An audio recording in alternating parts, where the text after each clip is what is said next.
ఏవి కూడా ఈరోజు తెలంగాణ ప్రజలకు అందలేదు.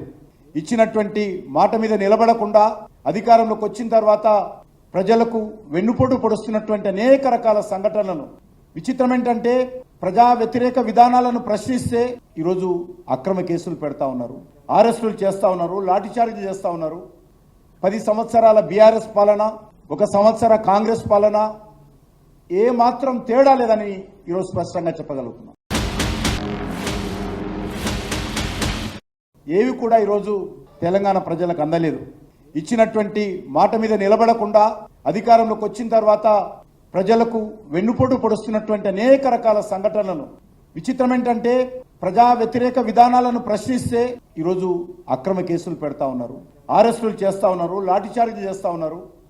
10 సంవత్సరాల బీఆర్ఎస్ పాలన, 1 సంవత్సర కాంగ్రెస్ పాలన ఏ మాత్రం తేడా లేదని ఈరోజు స్పష్టంగా చెప్పగలుగుతున్నాం.